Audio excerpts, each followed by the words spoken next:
গেলাম, কথা পাইতেছি, এখন আর বাড়ির চিন্তা নাই, কেমনে রবেরে দেখবে। হঠাৎ মায়া অন্তরে এমন ইশক আর মোহাব্বত, মুসা নবী ডাক দিয়ে কয় রব্বি আরিনি, ও রহমতের আল্লাহ একবার একটু আমাকে দেখা দাও। আল্লাহ বলেন লান তারানি, ও মুসা আমারে দেখতে পারবা না। মুসা নবী বারবার বলে রব্বি আরিনি, আল্লাহ বারবার বলেন লান তারানি। মুসা নবী বলেন আসো আমাকে একটু দেখা দাও। রবের নাম নাও, রবের নাম শুনি, রবের আওয়াজ শুনি, এত মজা, এত মজা। আল্লাহ বলেন যারা খাঁটি ঈমানওয়ালা, এদের সামনে যখন আমার নাম বলা হবে, আল্লাহর নামের জিকির হবে, নাম উচ্চারণ হবে, তখন তাদের কলবে ঝালঝালা শুরু হয়ে যাবে, কলবের ভেতরে কম্পন। আর যখন কোরআনের তেলাওয়াত হবে, তখন তাদের ঈমান এই পরিমাণ তাজা হয়ে যাবে। ঈমান যখন তাজা হয়ে যাবে, আরে একটা মানুষের চিন্তা চেতনা এমন, আমি প্রায় সময় বলি, শামসুল হক ফরিদপুরি রহমাতুল্লাহ আলাইহি বলেন দুনিয়াতে যত মানুষ দেখো সব পাগল। কেউ টাকার পাগল, কেউ ক্ষমতার পাগল, কেউ নারীর পাগল, কেউ বাড়ির পাগল, কেউ সৌন্দর্যের পাগল। আর এ দুনিয়াতে একদল মানুষ, এরা টাকার পাগল না, গাড়ির পাগল না, বাড়ির পাগল না, সৌন্দর্যের পাগল না। এই মানুষগুলো একমাত্র আমার মাওলার পাগল। যে টাকার পাগল সে 24টা ঘন্টাই ফিকির করে টাকা, টাকা, ডানে বামে সামনে পেছনে টাকা। যে গাড়ির পাগল সে সব সময় ফিকির গাড়ি আর গাড়ি। যে বাড়ির পাগল সে 24টা ঘন্টায় ফিকির আর জিকির, বাড়ি বাড়ি বাড়ি। আর যেই বান্দার অন্তরে আমার মালিকের আগুন, ওই বান্দা বাড়ি চায় না, গাড়ি চায় না, ওই বান্দার অন্তরে সবসময় আগুন জ্বলে আমার মালিক। আমার মালিকের তো এখনো চিনতে পারি নাই। আজ আমি কথা বলি, কত সুন্দর কণ্ঠের আওয়াজ। এই সুন্দর কণ্ঠ কে দিলেন, তাকে তো একবারও চিনলাম না। আমারে বাড়ির মালিক, গাড়ির মালিক, সন্তানের মালিক কে বানাইছেন? বাড়ি চিনলাম, গাড়ি চিনলাম, সন্তান চিনলাম, সব চিনলাম, কিন্তু গাড়ি যে আমাকে মালিক বানাইলেন তারে তো এখনো চিনলাম না। আল্লাহ তাআলা মোহাব্বত, বান্দাকেই তো আল্লাহ মোহাব্বতের দরজা খুলে ডাকেন। ইব্রাহিম নবীরে মেরাজ দিলেন আগুনের মধ্যে নিয়া, আগুন জ্বলতেছে কিন্তু ইব্রাহিম জ্বলে না, কারণ আমার মালিকের কুদরতের নজর পড়ে গেছে। ইউনুস আলাইহিস সালামের সাথে মেরাজ হয় মাছের পেটের মধ্যে নিয়া। ওই মাছের পেটে গিয়াও ইউনুস আমার আল্লাহকে ভুলেন না। ওই মাছের পেটের মধ্যে ইউনুস আমার আল্লাহকে ডাকতেছেন। আল্লাহ বলেন যে আমাকে ভুলে না, আমিও তাকে ভুলতে পারি না। আল্লাহ তাআলা মুসা নবীর সাথে কথা বললেন তুর পাহাড়ে, মেরাজ। আদম আলাইহিস সালামের সাথে মেরাজ আরাফার ময়দান। আর আপনার আমার নবীর সাথে মেরাজের চূড়ান্ত ঠিকানা দিলেন আরশে আজিম। সেই মেরাজ হলো রাতের বেলা না দিনে? রাতে। কেন? বন্ধুর সাথে বন্ধুর মোহাব্বতের আলাপটা তো রাতের অন্ধকারেই ভালো হয়। ইশকে আশাল আস্তে কোচো বরফরুক হরছে জুজ মাশুকে বাকি জুমলাসু। আল্লাহ এজন্য নবীকে রাতের বেলা নিয়ে গেলেন, আর সে আজিমি নিয়ে কথা বলবেন।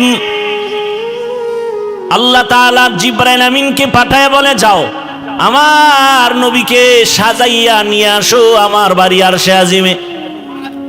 জান্নাত থেকে একটা বোরাক নিয়ে যাও, জান্নাত থেকে একটা বোরাক সুন্দর করে সাজাইয়া রহমতের নবীর ঘরের দরজায় নিয়ে হাজির হয়ে যাও। হোয়া হুকুম জিবরাইল কো ইউশে তাব बुराक एक जन्नत से कर इंतखाब सजा उसको ज़ेवर से तू ताब पा फिर उसको तू काबा में ले कर के जा। আল্লাহর অর্ডার হয়ে গেল, আমার রসুলকে এখন কাছে বসায় কথা বলবেন। বোরাক নিয়ে জিবরাইল হাজির। রাতের বেলা এমন রাত নবীও ঘুমায়। মক্কা নগরীর পার্শ্বে হাতিমে কাবা। জিবরাইল আমিন বোরাকটা বাইতুল্লাহর পার্শ্বে রাখিয়া এইবার তিনি চলে গেলেন আমার রসুলকে ঘুম থেকে সজাগ করার জন্য। নবী ঘুমন্ত অবস্থায় আছেন, রাতের গভীর। নবী কোথায় ঘুমাচ্ছেন? এই ক্ষেত্রে তিনটা মতামত পাওয়া যায়। কেউ বলেন নবী হাতিমে কাবায় ঘুমাচ্ছেন, কেউ বলে নবী শিয়াবে আবু তালিবের মধ্যে ঘুমান, কেউ বলেন নবী তার চাচাতো বোন উম্মে হানির ঘরের মধ্যে ঘুমাচ্ছেন। তিনটাই সহি। উম্মে হানির ঘর হলো শিয়াবে আবু তালিবের মাঝখানে। জিবরাইল আমিন নবী তো ঘুমান। ঘরের উপর থেকে ছাদ ছিদ্র করে জিবরাইল ঢুকলেন। দরজা দিয়ে ঢুকছে না উপর দিয়া? ছাদ ছিদ্র করে মাঝখান দিয়া ঢুকলেন। জিবরাইল আমিনের 600 নূরের পাখা।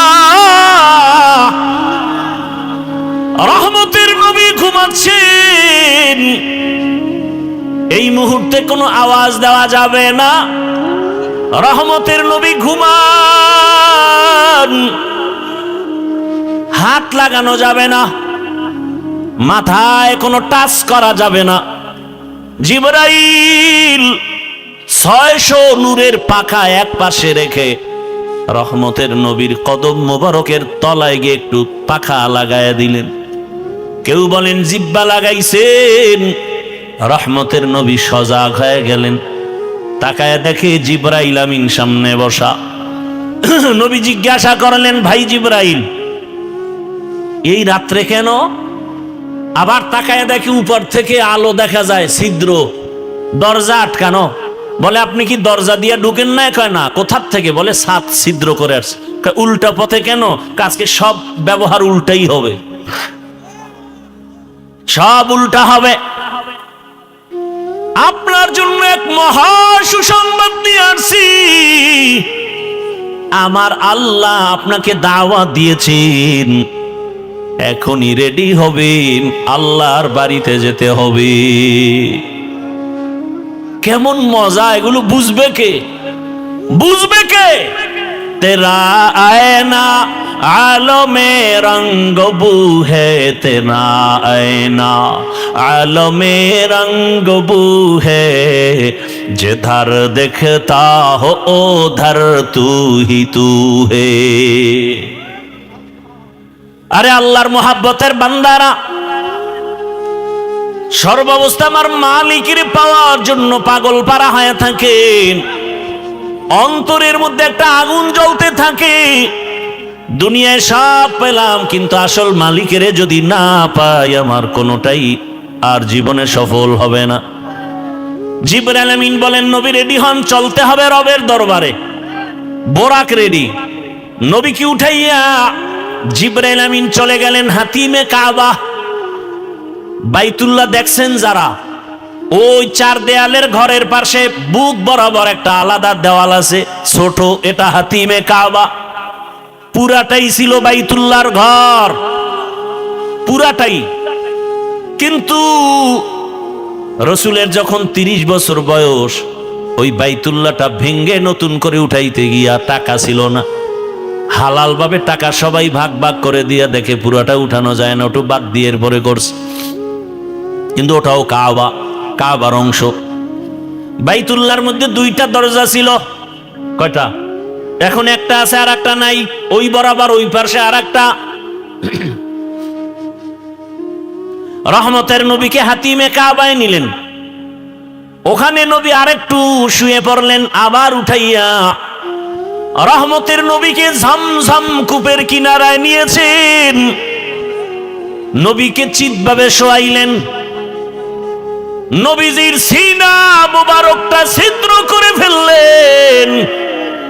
রহমতের নবীর বুকটা চিরিয়া ভেতর থেকে কলবটাকে বের করলেন, স্বর্ণের পেয়ালার ভেতরে রাখলেন, জমজমের পানি দিয়া ধুইলেন। নবী বলেন আমি তাকায় তাকায় দেখতেছি, ওখানে জিবরাইল দাঁড়ানো, ওখানে মিকাইল দাঁড়ানো, আমার ডানে 70,000 রহমতের ফেরেশতা দাঁড়ানো, আমার বামে 70,000 রহমতের ফেরেশতা দাঁড়ানো, সামনে রহমতের 70,000 ফেরেশতা দাঁড়ানো, পেছনে 70,000 রহমতের ফেরেশতা দাঁড়ানো। আমি দেখতেছি আমার বুকটা সিরিয়া কলবটাকে বের করে স্বর্ণের পেয়ালায় রাখলেন, আর জমজমের পানি দিয়ে আবার কলবটাকে ধুইলেন। এরপরে আবার ভেতরে দিয়া আবার হালকা চাপ দিলে আবার ভালো হয়ে গেল। আমার সেলাই লাগলো না, রক্ত গেল না, ব্যথাও পেলাম না। জিবরাইল কয়ে জমজম পানি দিয়ে এবার অজু বানাইয়া নেন। অজু বানাইয়া রেডি হয়ে যান। মায়ার নবী জমজমের পানি দিয়া অজু বানাইছেন। ওরে মুফাসসিরিনে কেরাম বলেন জমজম পানি কাউসারের থেকেও দামি। সাহাবায়ে কেরাম প্রশ্ন করলেন, ইয়া রাসূলুল্লাহ, জমজমের কূপের থেকে crore crore million trillion billion পানি হাজিরা নিয়ে যায়, কিন্তু সেই থেকে আজ পর্যন্ত একটু পানি কমেও না বাড়েও না, এই পানিটার তলা কই? রহমতের নবী বলেন জমজম কূপের তলা হলো হাউজে কাউসারের সাথে লাগানো। জমজম কূপের পানি পান করলে এতটা লাভ। মানুষের পানি পান করলে পিপাসা নিবারণ হয়, ক্ষুধা নিবারণ হয় না। জমজম পানিটা পান করলে ক্ষুধা নিবারণ হয়, পিপাসাও নিবারণ। কেউ যদি জমজমের পানি পান করে, নবী বলেন তুমি এই দোয়া পরে পান করো, আল্লাহুম্মা ইন্না নাসআলুকা ইলমান নাফিআ ওয়া রিজকান ওয়াসিআ ওয়া শিফাআম মিন কুল্লি দা।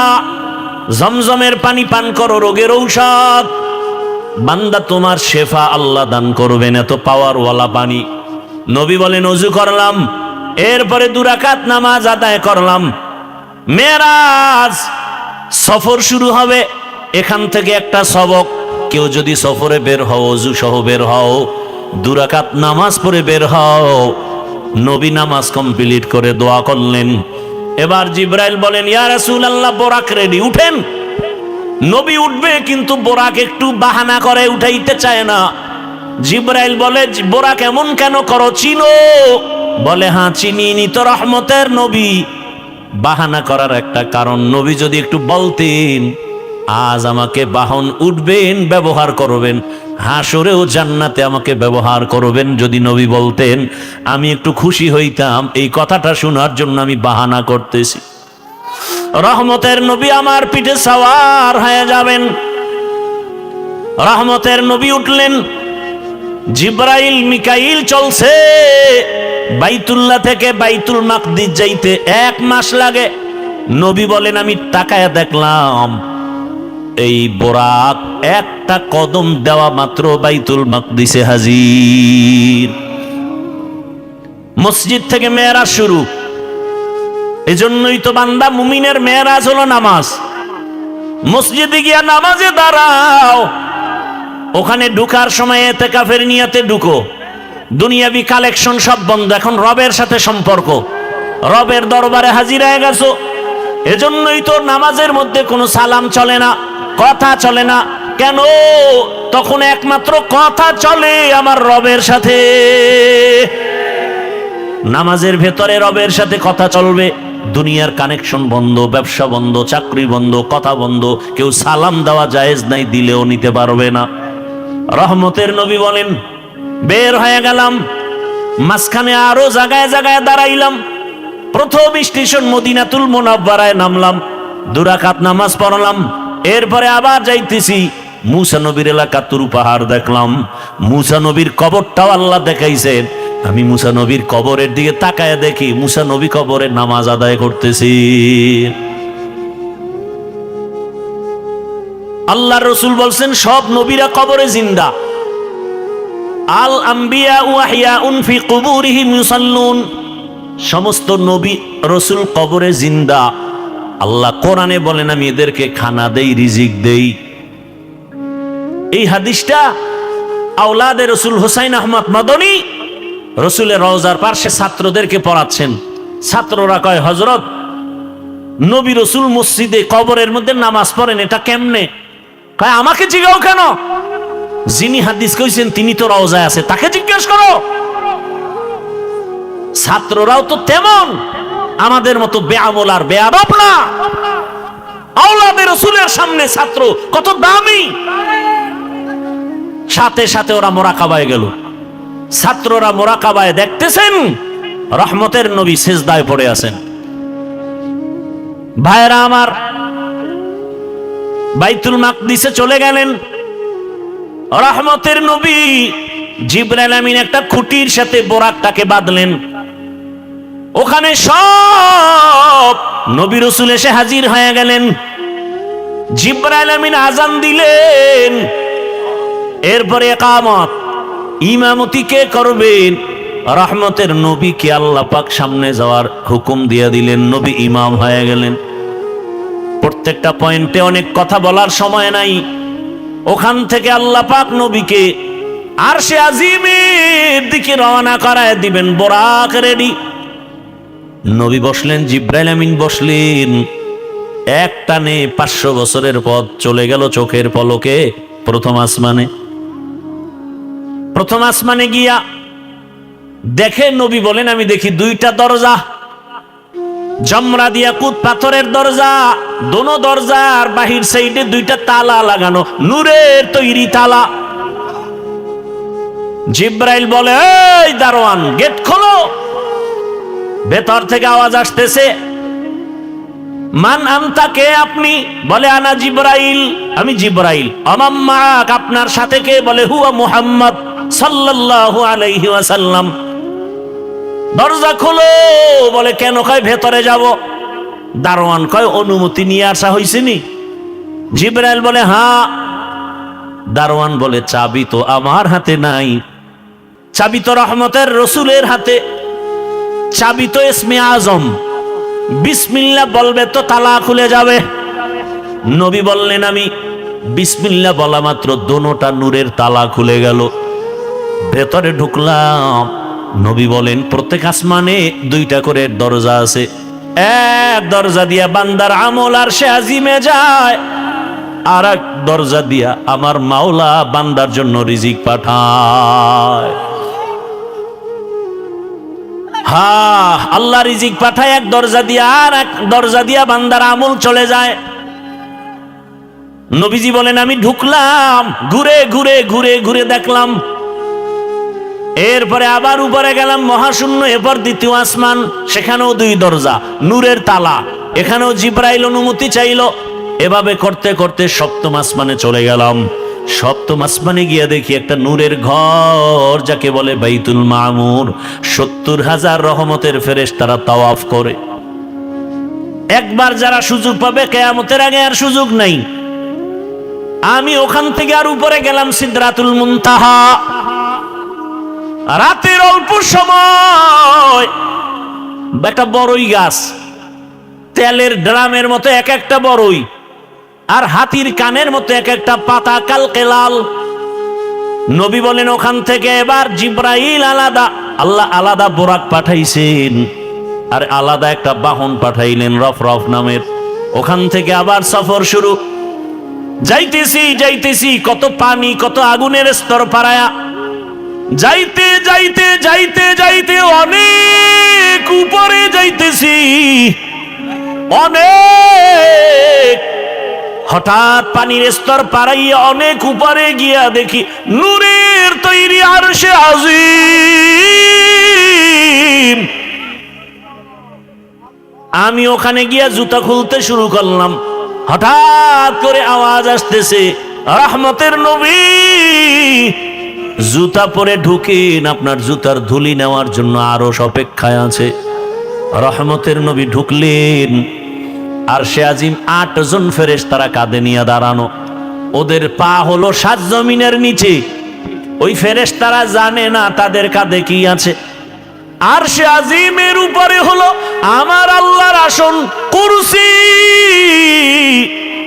ওয়াসিআ কুরসিয়ুহুস সামাওয়াতি ওয়াল আরদ।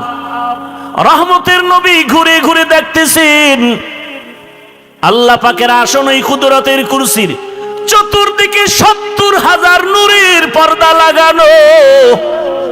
আমার নবীকে ভেতরে নিয়ে আল্লাহ কথা বলার জন্য আহ্বান করলেন।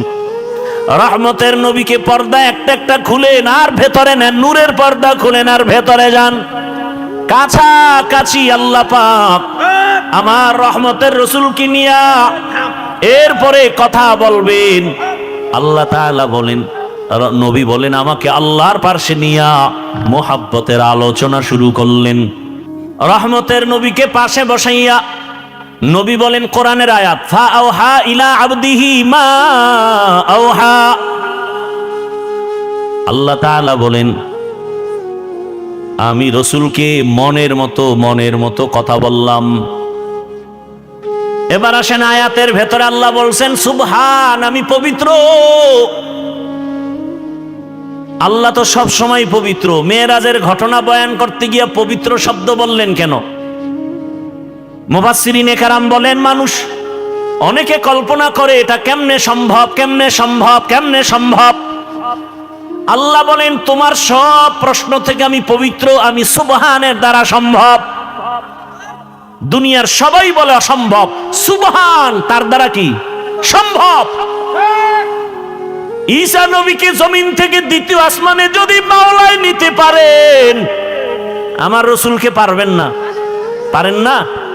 মুসা নবীকে আমার আল্লাহ তুর পাহাড়ে নিয়ে কথা বলায় বেহুশ করাতে পারেন।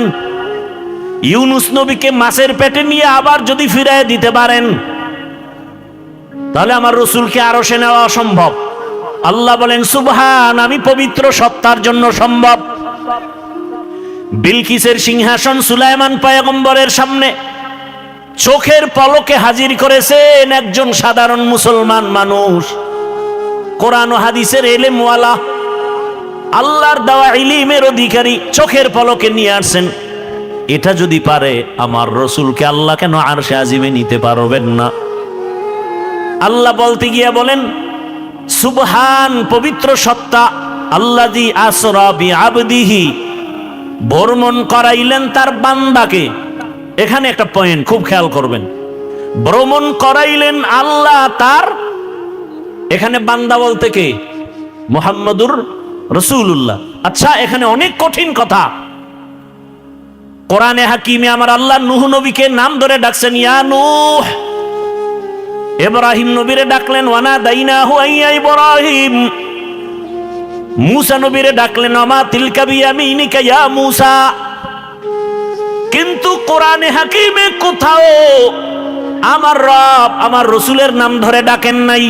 খুব খেয়াল করিয়েন, আল্লাহ পাক আমার নবীকে যত জায়গায় ডাকছেন সম্মান সূচক শব্দ দিয়ে ডাকছেন, ইয়া আইয়ুহাল মুজাম্মিল কুমিল লাইলা ইল্লা কলিলা, ইয়া আইয়ুহাল মুদ্দাসসির কুম ফাআনজির ওয়া রাব্বাকা ফাকাব্বির ওয়া সিয়াবাকা ফাতাহহির। আমার নবীকে রহমাতুল লিল আলামিন উপাধি দিয়ে সম্বোধন করলেন, আমার নবীকে শাহিদা ওয়া মুবাশশিরা বলে সম্বোধন করলেন, আমার নবীকে সম্বোধন করলেন তাহা, ইয়াসিন। কোথাও নাম নিলেন না, কিন্তু শব্দগুলো যে আল্লাহ সম্বোধন করলেন বড় দামি। পৃথিবীর ইতিহাসে রসুলের একটা সফর হলো মেরাজ, এটা বেঈমানেরা মানতে পারে না। এত বিশাল বড় একটা অলৌকিক ঘটনার ক্ষেত্রে আমার রসুলকে একটা দামি শব্দ দিয়ে সম্বোধন না করে শুধু বান্দা বললেন কেন? একটা নরমাল শব্দ। আমরাও বান্দা, ইহুদিরাও বান্দা, খ্রিস্টানেরাও বান্দা, আমার রসুলও বান্দা। বান্দা শব্দ নবীকে কেন বলা হলো? এর 4টা কারণ আছে। কয় কারণ বলবো? একটা কারণ বলি, বাকি বলার সময় হবে কিনা জানি না। আমার আল্লাহ আমার রসুলকে বান্দা বললেন কেন? এত নরমাল শব্দ। আমরাও বান্দা, রসুলও বান্দা, ইহুদিরাও বান্দা, খ্রিস্টানেরাও বান্দা, নবীও বান্দা। আল্লাহ পাক নবীকে বান্দা বলার এখানে 4টা কারণ। 1 নাম্বার কারণ হলো আমার নবী নিজেই নিজেরে বান্দা বললে বড় খুশি হয়ে যান। আমার নবীকে বান্দা বলতে গেলে নবী নিজেই বড় খুশি। ওই যে হুদাইবিয়ার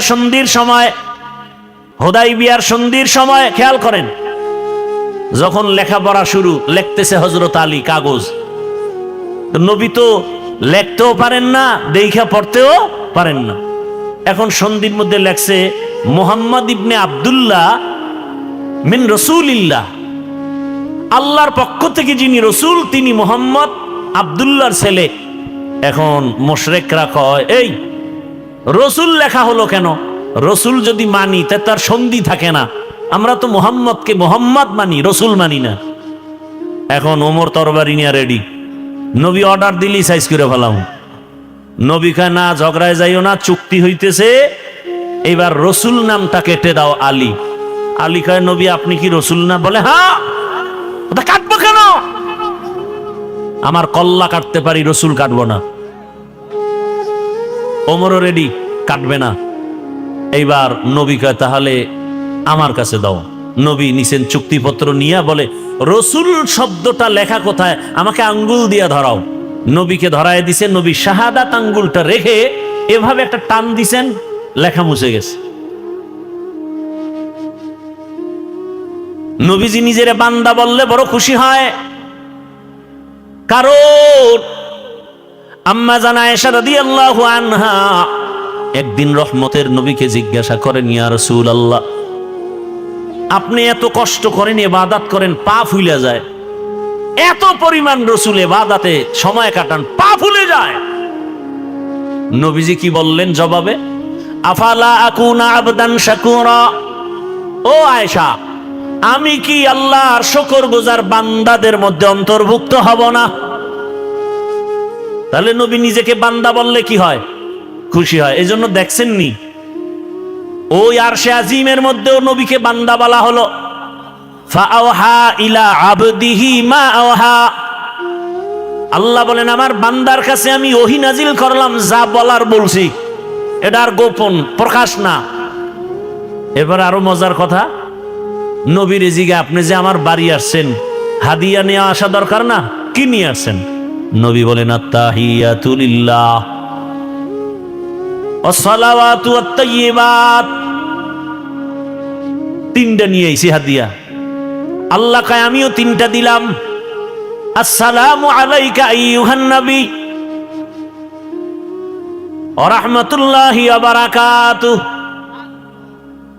নবী কয় আমি একা নিলাম না, আমার উম্মতেরও ভাগে লইলাম। উম্মতের কান্ডারি নবী কাঁদছেন উম্মতের লাগি, এখনো কাঁদেন নবীজি শুয়ে মদিনার পানে। নবী বিনে কে তারাবে পুলসিরাত মিজানে, নবী বিনে কে তারাবে পুলসিরাত মিজানে। রহমতের নবী যখন বললেন আমার উম্মতেরও শামিল করি, আসসালামু আলাইনা করেন না কেন?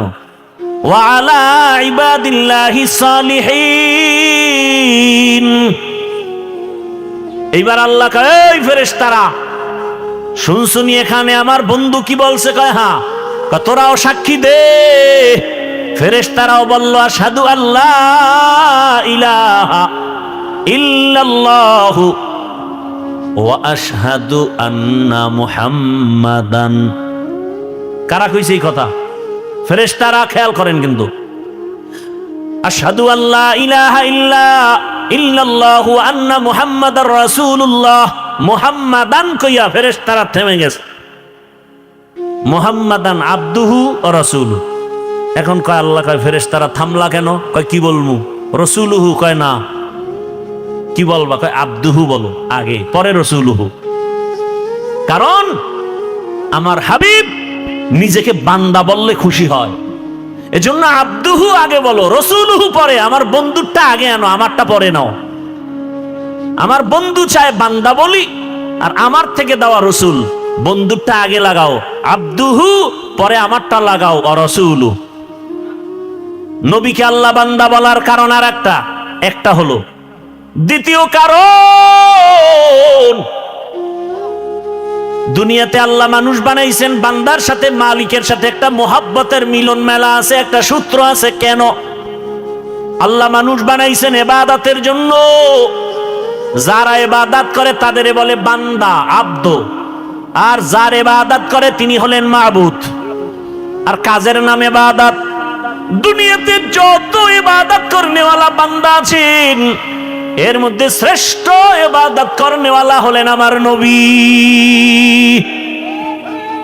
আমার নবীর মতো ইবাদত করনেওয়ালা কেউ? কেমন ইবাদত করনেওয়ালা শোনাবো একটা ঘটনা, না ধৈর্য হারায় ফেলছেন? ও পর্দার আড়ালের আম্মা জানেরা, বোনেরা, একটু ভালো করে শুনিন। রহমতের নবী কত মায়ার নবী। আম্মা জান আয়েশা রাদিয়াল্লাহু আনহা নবীর ঘরে, নবী একদিন এশার নামাজ পড়ে ঘরে ঢুকলেন। আম্মা জান আয়েশা রাদিয়াল্লাহু আনহা বলেন, দুনিয়ার সব মানুষের একটা সূর্য সকালবেলা পূর্বাকাশে উদিত হয়, আর আমি আয়েশার একটা স্পেশাল সূর্য আছে, এশার নামাজের পরে আমার হুজরায় উদিত হয়। আমার মায়ার নবী। আম্মা জান আয়েশা বলেন, আমি একদিন চিকন একটা সুই নিয়ে সেলাইয়ের কাজ করতেছি, হঠাৎ সুইটা পড়ে গেল, আগুন নাই, বাতি নিভে গেছে, তেল নাই। আমি সুইটা পাই না, অপেক্ষা করতেছি অন্ধকারে। হঠাৎ আমার সূর্য ঘরের মধ্যে চলে আসছে। রহমতের নবী ঘরে আসা মাত্র আমার ঘরটা আলোকিত হয়ে গেছে। আমি সুইটা দেখি খুঁটির গোড়ায় পড়ে আছে। মায়ার নবী ঘরে আইসাই বলে, ও হুমায়রা। নাম কি? আয়েশা। নাম কি? নবী মাজা কইরা মায়া কইরা ডাকছেন কি হুমায়রা? কারণ আম্মা জান আয়েশা রাসূলের সাথে বিবাহ হয়েছে 6 বছর বয়সে, আর আম্মা জানের 9 বছর যখন বয়স রাসূলের ঘরে আসছেন। 18 বছর যখন বয়স তখন নবী চলে গেছেন। হিসাবটা বুঝে থাকলে বলেন, 6 বছরে বিবাহ হলো, 9 বছরে আম্মা জান নবীর ঘরে গেলেন, আর 18 বছর বয়সে রসুল দুনিয়া থেকে চলে গেলেন। আম্মা জান রসুলের ঘরে সংসার করলেন কতদিন? কয় বছর? আম্মা জান আয়েশা মাত্র 18 বছরের নারী, নবীর সোহবত পেলেন মাত্র 9 বছর। আম্মা জান বলেন, আমি এই 9 বছরে রসুল থেকে কি পাইছি শুনো। ও পর্দার আড়ালের আম্মা জান আয়েশা রাদিয়াল্লাহু আনহা বলেন, আমি 9 বছর রসুলের ঘরে থেকে আমি 2000-এর উপরে হাদিসের হাফেজা হয়ে গেছি। কোরআনের ভেতরে বড় তাফসীর করেনওয়ালা আম্মা জান আয়েশা। আম্মা জান বর্ণনা করেন আর বলেন, নবী আয়েশা ঘরে ডাক দিয়ে বলেন, ও হুমায়রা। আমি তো খুশি। নবী মুস্কি হাইসা কয়, আজকের রাতের জন্য আমাকে একটু ছুটি দিবেননি? আমি আয়েশা পেরেশান হয়ে গেলাম, নবী আমার কাছে ছুটি চায়। তো ভাবছি বোধহয় কোনো বিবির ঘরে যাবেন। আমি মুস্কি হাসলাম, ইয়া রাসূলুল্লাহ, আপনি কোথাও যাবেন আর আমি না বলবো এটা কেমনে হয়? কারণ আমার আব্বা আবু বকর আপনাকে জোর করে আমাকে দেন নাই। আপনার ঘরে আমি আয়েশা আসার পেছনে আমার আল্লাহর ইশারা। ইয়া রাসূলুল্লাহ, আপনাকে সময় দিব না মানি? আম্মা জান আয়েশা বলেন, আমি ভাবতেছি নবী বোধহয় কোথাও যাবেন, কিন্তু না। আমি শুইয়া পড়লাম আগের অভ্যাস অনুযায়ী। রহমতের নবীকে দেখি চুপচাপ, কোথাও যান না, কি যেন ভাবতেছেন একা একা। আমি শুইয়া ঘুমানের বাহানায় চুপ করে আছি, দেখি মায়ার নবী কি করেন। আম্মা জান আয়েশা বলেন, আমি দেখি রহমতের নবী মালিকের মোহাব্বতের নামাজে দাঁড়ায় গেলেন। মায়ার নবী নামাজে দাঁড়ায় গেলেন, নামাজ শুরু করে সূরা ফাতিহা পড়তেছেন। আমি আয়েশা রাসূলের আওয়াজগুলো কানে শুনতেছি। রহমতের নবীর তেলাওয়াতে এত মজা, আমার ঘুম ভেঙ্গে আমি তাকায় আছি। রহমতের নবী তেলাওয়াত করে নামাজে, কিন্তু আমি আবার ভয় পেয়ে গেলাম।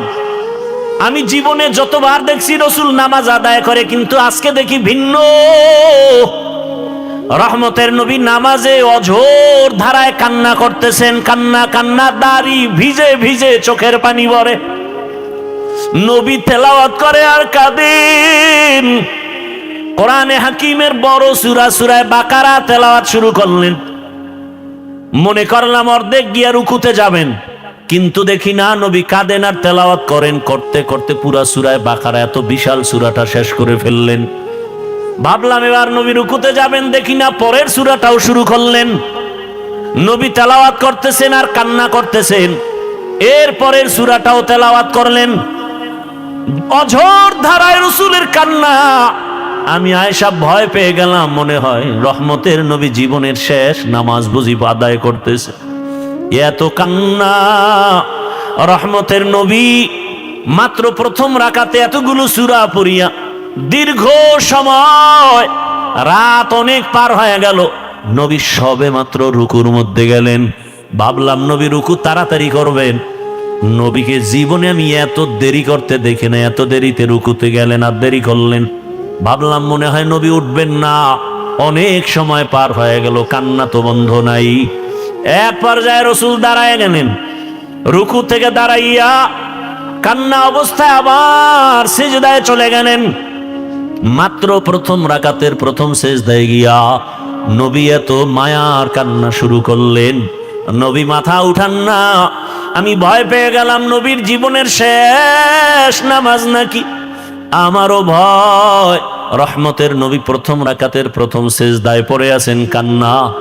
নবী মাথা উঠান না, উঠান না, উঠান না। হঠাৎ করে আমি আয়েশা কান সোজা করে শুনি মসজিদের হুজরার বাহিরে বেলালের কণ্ঠের আওয়াজ। বেলাল ডাক দেয় প্রতিদিন, আজও ডাক দিয়া কয়, ইয়া রাসূলুল্লাহ, আজ নামাজের ফজরের সময় কাছে, তাড়াতাড়ি প্রস্তুতি নেন ফজরের নামাজ আদায় করার জন্য।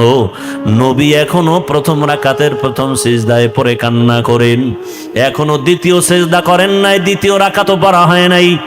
রহমতের নবীর কান্না, মনে হয় পুরা ঘর নামাজের জায়গা ভিজে গেল।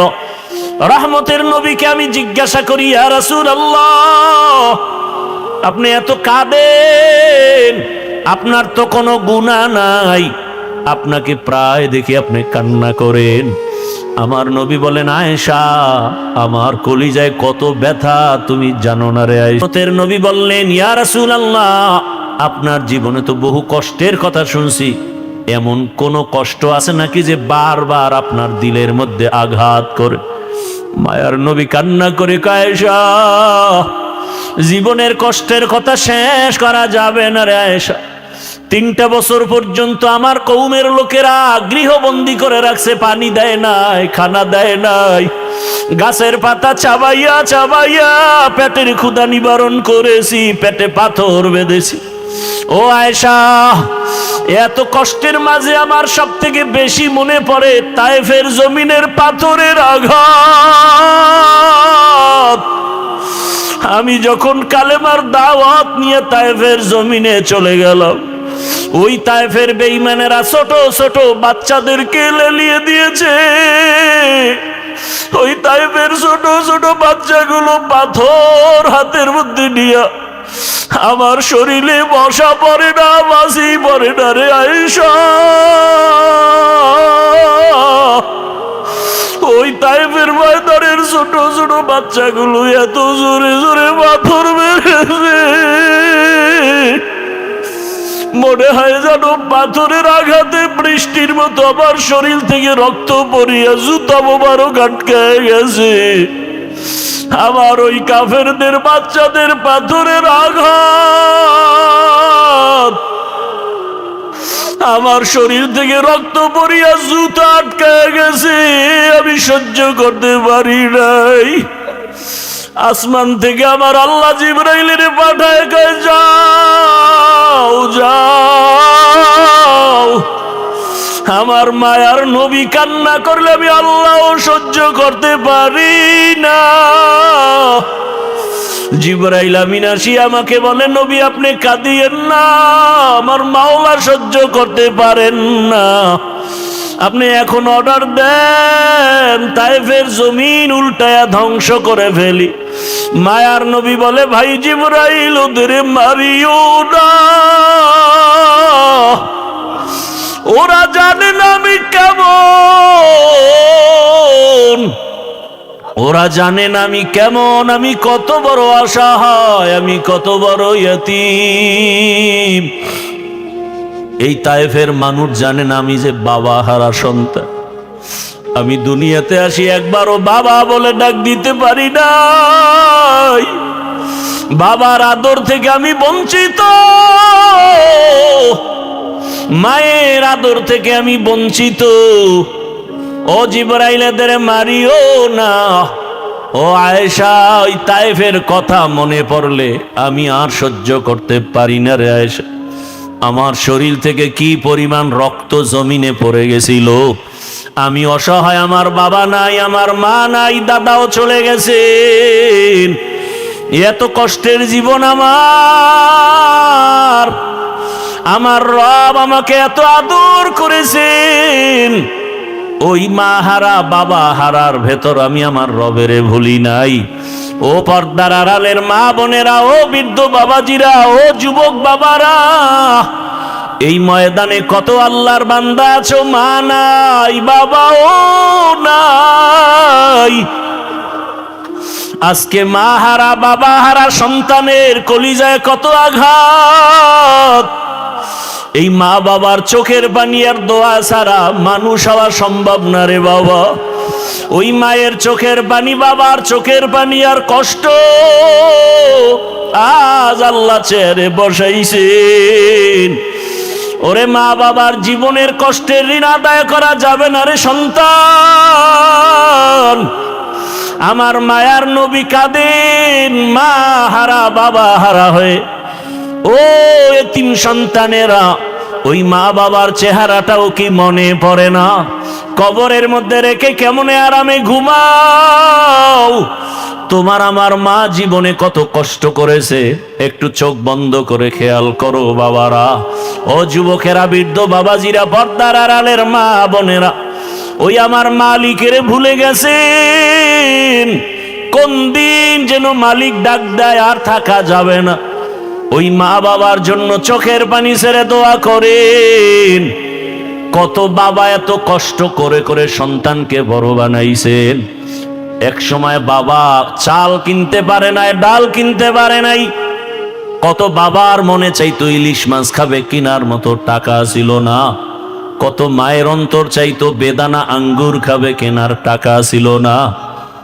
আজকে সন্তান তোমার ঘরে মাছের অভাব নাই, ফলের অভাব নাই, কিন্তু ওই মাছ আর ফল কে খাবে? মা বাবার সাদা কাপড়ের প্যাকেট হয়ে কবরে পড়ে আছে। ওরে তুমি শীতের রাতে ঘুমাইলে মা ঘুমাইতেন না। রাতের গভীরে আসিয়া দেখতেন সন্তানটার মশারি নাই, শীতের ভেতরে গায়ে কম্বল নাই। মা বারবার কম্বল উঠায় দেয়, মশারি টানায় দেন। আজকে ওই মা বাবাকে ঠান্ডা মাটির মধ্যে রেখে যারা আরামে ঘুমাও, ওই মায়ের চেহারাটাও কি মনে পড়ে না? বাবার কথা কি মনে পড়ে না? ওই মা বাবার ঋণ আদায় কেমনে করবা? চোখের পানি ছেড়ে আল্লাহর কাছে কান্না করে দোয়া করো। আর যার মা বাবা বেঁচে আছে, ও আমার যুবক বাবারা, দোয়া নিও। ওই মা বাবার দোয়া ছাড়া জীবনের সফলতার দরজা খুলবে না রে বাবা। ও আমার কলিজার যুবক, ওই মা বাবারে কষ্ট দিও না রে বাবা। যদি বাবাকে পাও, হাতটা ধইরা দোয়া নেওয়ার চেষ্টা করিও। এই রত্ন হারায় গেলে আর জীবনে পাওয়া যাবে না। ওই বাবারে পাইলে দোয়া নিও, জীবনের সফলতার দরজা খুলে যাবে। মায়েকে পাইলে ঘরে গিয়া মাকে বলিও, মা জীবনে কত বেয়াদবি করেছি, তুমি গোপনে কষ্ট পেয়ে কান্না করেছো। আজ তওবার নিয়ত করেছি, আর বেয়াদবি করব না, তুমি আমার মাথায় হাতটা দিয়া দোয়া করে দাও।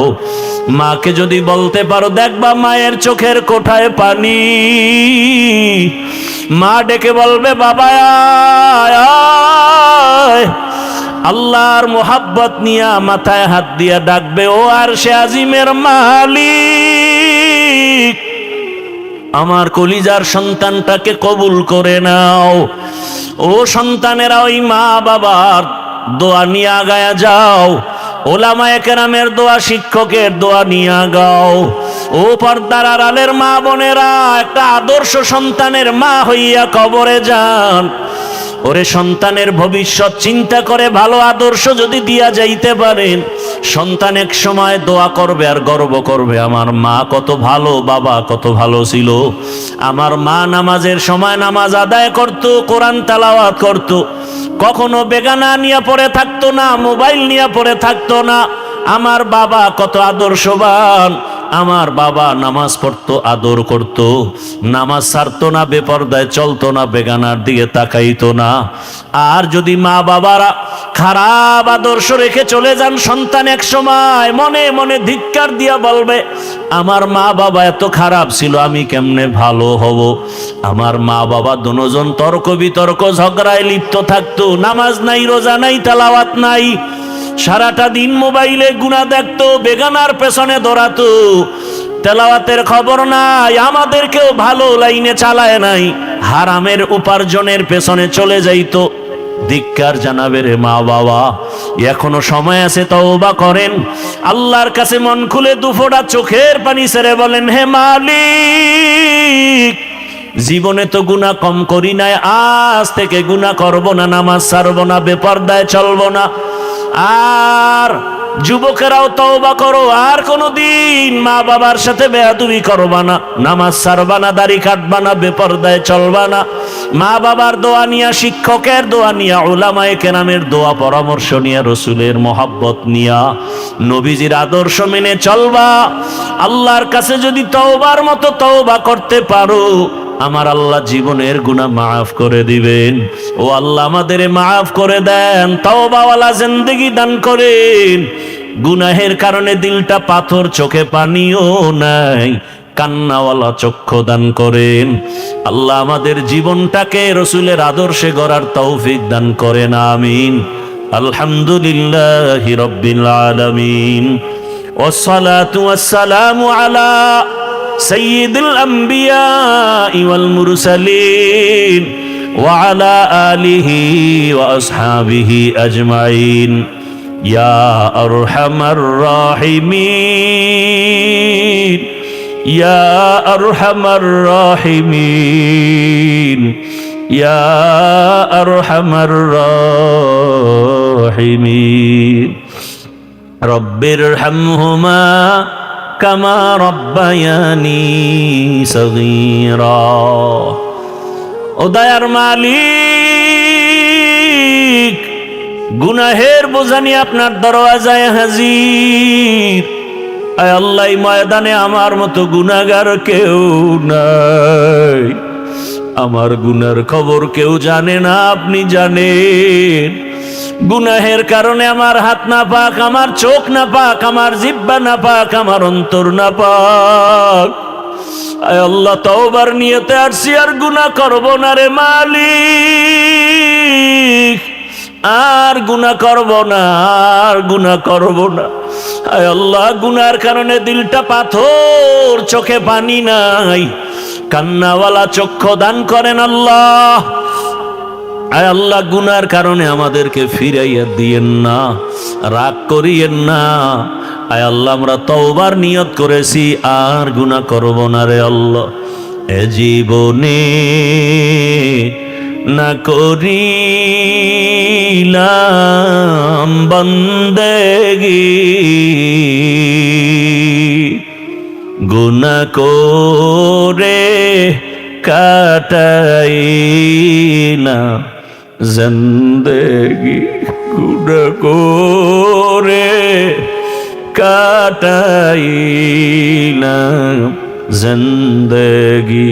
তওবা করে আবার তওবা ভাঙ্গিলাম, তওবা করে আবার তওবা ভাঙ্গিলাম। অবশেষে খাঁটি তওবা করিলাম, অবশেষে খাঁটি তওবা করিলাম। সকলেরই দরজা হইতে ফিরিয়া আপনারও দরজায় রইলাম পড়িয়া। আপনি যদি মাফ না করেন বান্দারে, বলেন আপনার বান্দা যাবে কার দ্বারে। গুনাহ করেছি আর তো গুনাহ করব না, গুনাহ করেছি আর তো গুনাহ করব না। দয়া করে মাফ করে দেন রব্বানা, দয়া করে মাফ করে দেন রব্বানা।